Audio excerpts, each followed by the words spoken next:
It's a bird? It's a plane? Isang liwanag mula sa kalangitan ng muling namataan nitong Martes ng gabi, Mayo 12 bandang alas 8 na makita sa ilang bahagi ng bansa kabilang na ang Bicol Region. Sa barangay Santa Cruz, San Fernando, Camarines Sur, nakunan pa ng video ni Mitch Modino ang maliwanag na bagay na makikita sa madilim na kalangitan. Ayon naman kay Cherswin na nasa parehong lugar din noong mga oras na yon, napansin din niya ang kakaibang liwanag sa kalangitan.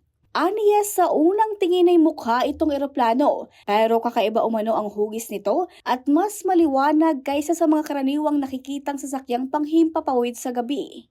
Ang mga oras po kagad bandang alas 8:15 yata yan.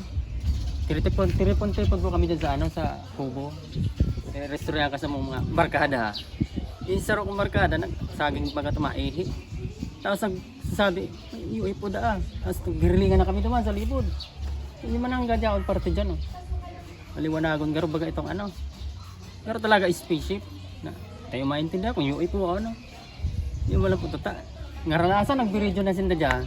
Bagamat nabigla sa kanilang nakita, hindi naman umano sila natakot na ito ay galing sa ibang planeta. Mas takot umano sila kung galing ito sa ibang bansa.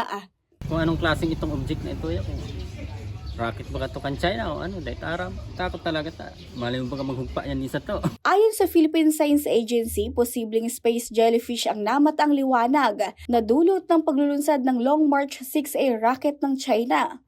Ayon sa ahensya, inilunsad ang rocket bandang alas 7:58 ng gabi noong Mayo 12 at ilang minuto lang ang lumipas nang makita ang maliwanag na hugis ng jellyfish sa kalagitnaan ng ilang bahagi ng Pilipinas.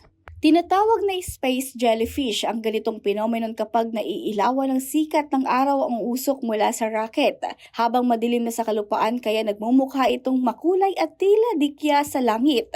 Nilinaw naman ng PhilSA na walang inaasahang debris mula sa nasabing rocket na babagsak sa Pilipinas. Nitong Abril nang makita rin sa himpapawid ang parehong penomeno na dulot rin ng rocket launch ng China. Regine Boy, CSN.